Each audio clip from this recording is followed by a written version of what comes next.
a déjà 21 minutes de retard. Je ne vous félicite pas. Je vous prie d'aller vous asseoir s'il vous plaît et vous souhaite quand même la bienvenue. Bonsoir tout le monde. Pour cette nouvelle cérémonie des diplômés alternants, on a toujours beaucoup de plaisir à accueillir évidemment les étudiants mais aussi leurs familles. C'est un moment émouvant et puis tous les membres de l'université et des entreprises qui ont fait le déplacement pour assister à cette célébration. On va voir d'excellentes notes, on va voir des diplômes au parcours parfois singulier, des expériences très intéressantes.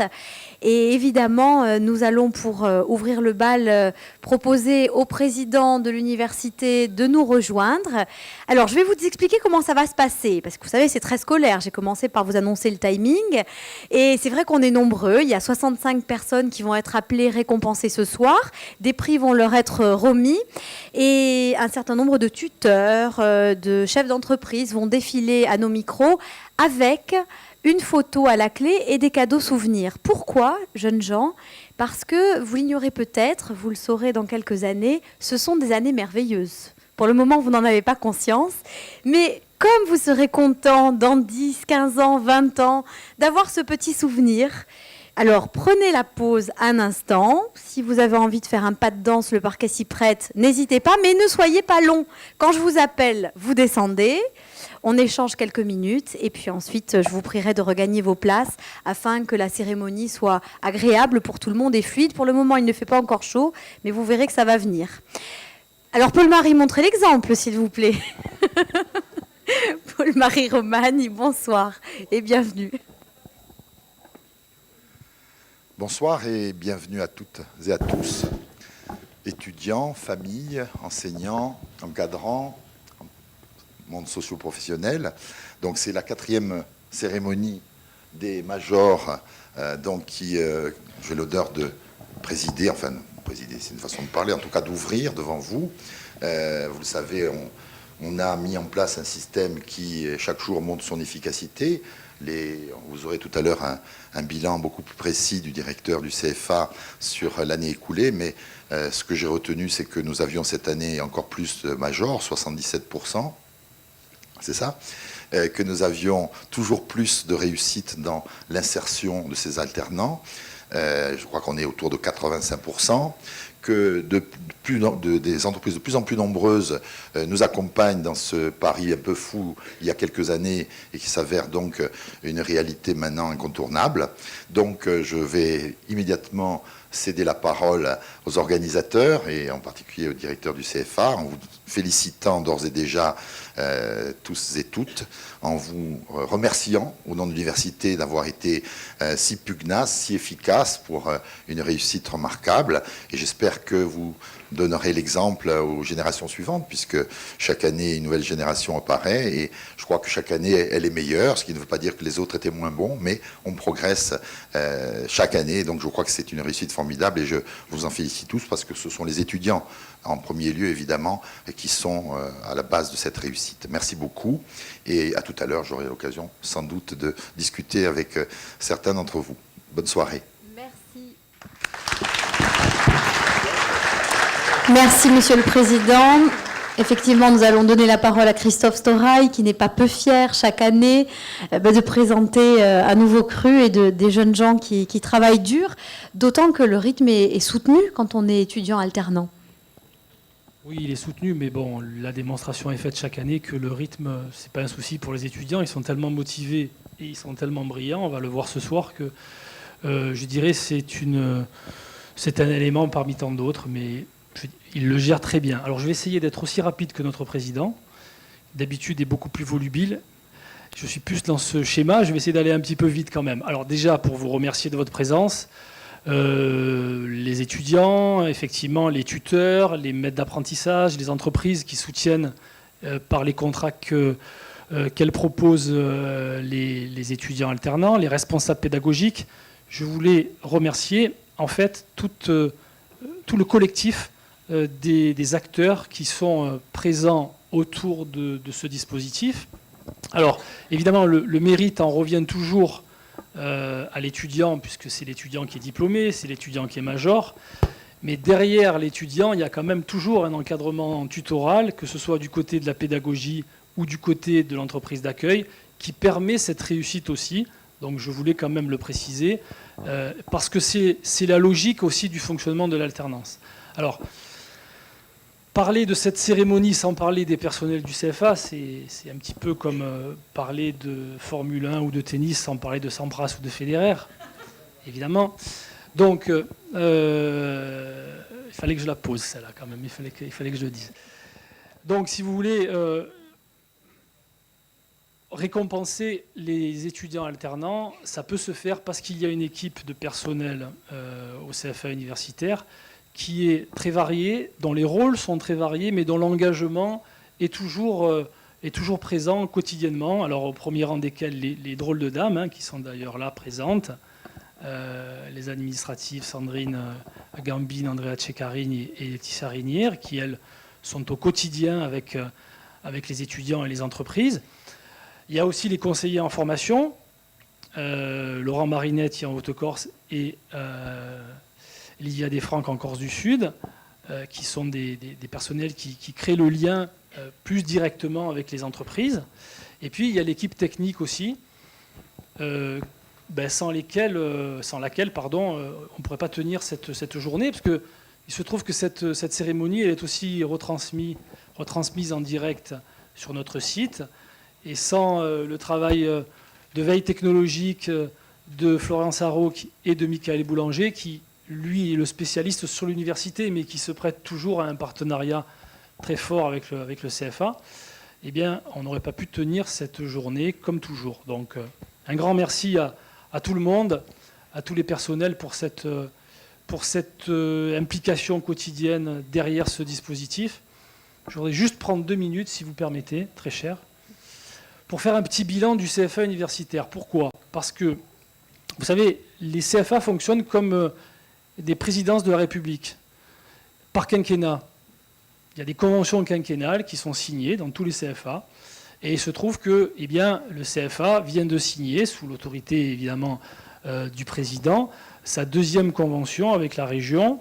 La première convention a été celle sur la période 2009-2014, puisque le CFA a été créé en janvier 2009, et aujourd'hui nous inaugurons en quelque sorte et nous vivons notre second quinquennat.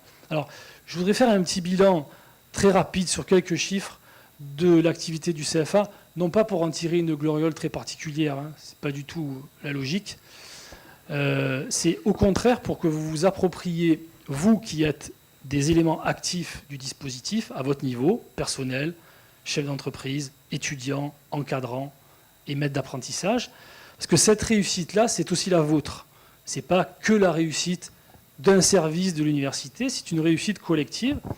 Et pour vous donner quelques chiffres quand même, depuis que le CFA a été créé, il y a plus de 1500 étudiants qui ont été diplômés par la voie de l'alternance. Il y a plus de 200 majors de promotion qui ont été donc premier, deuxième ou troisième de leur cursus. C'est donc bien une voie d'excellence, hein. Je cherchais notre slogan, mais on va le voir après. L'alternance à l'université, voie d'excellence, passerelle vers l'emploi. Eh bien, les étudiants le démontrent chaque année à travers des pourcentages, comme l'a dit le président, de majors de promotion qui sont grandissants. On a commencé avec 50%, puis 65%. Aujourd'hui, on est à 77%. 27 premiers sur les 35 formations proposées. Les taux de réussite au diplôme pour les alternants, c'est plus de 94%. Donc ça veut dire que quand on est étudiant en première, deuxième, troisième ou quatrième année, eh bien, on réussit le cursus que l'on poursuit. Des taux de rupture de contrat qui sont très très faibles, on est à moins de 5%. Pour vous donner une idée, hein, sur 312 contrats, quand vous avez 5% de rupture, faites le compte, ça fait tout juste une dizaine de contrats. On était, je crois, à 10 ou 12 l'an dernier. Donc, ce qui est quantité négligeable sur un marché du travail qui est quand même un marché du travail qui est en tension. Donc, c'est des éléments qui sont extrêmement importants. Le président parlait aussi d'insertion professionnelle. Quand on regarde l'insertion professionnelle des étudiants alternants à l'issue de leur dernier diplôme, parce qu'évidemment, c'est à l'issue de leur dernier diplôme qu'il faut voir leur insertion, vu qu'ils ont la possibilité de faire un Bac+2, un DUT, puis une licence pro ou un master en alternance. Donc il s'agit de voir l'insertion à l'issue du dernier diplôme. Les chiffres sont révélateurs, hein. On est suivant les années, à 85%, à 83%, à 82%. On est en tout cas au-dessus de 80%, avec une insertion sans délai d'attente. Donc ça veut bien dire qu'en Corse, on peut s'insérer en fait sur le marché du travail. Et on peut structurer les entreprises quand on n'est pas créateur d'entreprise, parce qu'on va aussi faire un petit lien entre les étudiants, pour les étudiants alternants qui sont créateurs d'entreprises. Il y en a eu une vingtaine, en fait, sur ces 5 années, sur ce premier quinquennat. Et donc, ce sont des éléments que vous pouvez vous approprier. Je vous invite à les faire passer dans la société civile, parce que vous serez certainement plus crédible que moi. Moi, après tout, c'est ma responsabilité de directeur que de faire la promotion de cette réalité, mais c'est une réalité qui est tangible à tous les niveaux. Voilà.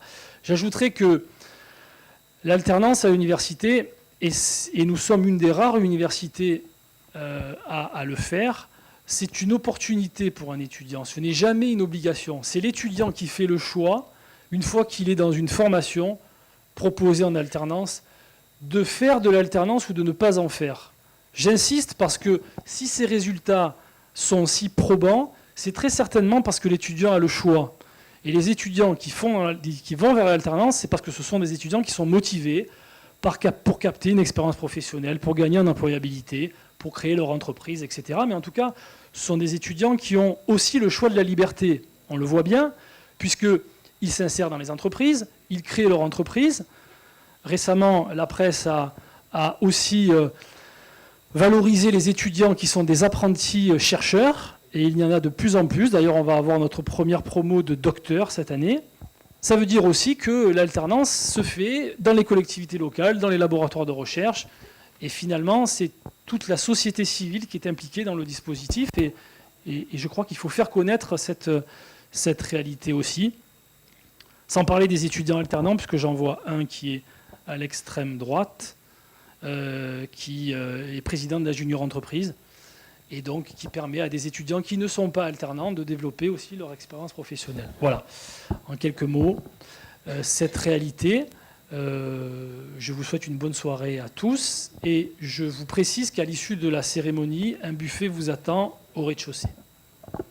Merci Christophe.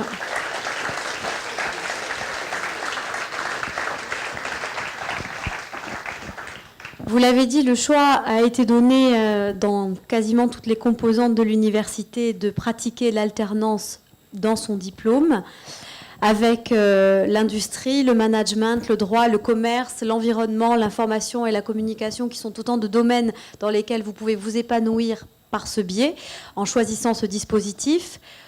On va faire honneur à la filière historique, j'allais dire, de l'apprentissage, là où tout a commencé, hébergé par la composante de l'université qui, la première, a fait le choix de l'alternance, en l'occurrence l'Institut universitaire de technologie et la filière GEA, avec le troisième de ce classement, Alexis Bertolozzi. Si vous voulez bien nous rejoindre, Alexis. Il est absent peut-être en première année. Il est troisième en tous les cas sur le podium. Et Rémi Pietri arrive en tête de cette première année de DUT GEA. C'est le premier à descendre, peut-être sous vos encouragements. Bonjour, bonsoir. Êtes-vous accompagné de Mathilde Stéphanie et Virginie Fratigne? Non, ce sont vos référents en entreprise. Nathalie Lametta et son tuteur pédagogique. Peut-être que nous pourrions lui souhaiter la bienvenue, même si je vais avoir l'occasion de la rappeler. Bonsoir Nathalie. Comment le binôme a-t-il fonctionné? Bon, sans souci, Rémi, c'est un étudiant qui est très sérieux, qui a beaucoup de compétences, qui ne demande qu'à apprendre. Donc, il est tombé dans une structure intéressante aussi, où il a la possibilité de faire des choses sympas. Donc, sans souci et de bonnes perspectives pour la suite. Merci beaucoup. Et notamment, peut-être le projet de partir à l'étranger, Rémi? Oui, peut-être l'an prochain, peut-être partir au Canada, qui est un pays qui me plaît beaucoup. Donc, si l'occasion se présente, peut-être. Ouais. Bah écoutez, nous vous encourageons en tous les cas dans cette démarche. Je vous prie de rejoindre Christophe et d'avancer au milieu peut-être pour que Mika puisse immortaliser l'instant. Ah oui, là, c'est sérieux, hein, c'est au millimètre. On aurait dû marquer d'une croix, peut-être, l'endroit idéal pour la photo. Rémi Pietri, donc, en première année de gestion des entreprises et des administrations. Merci.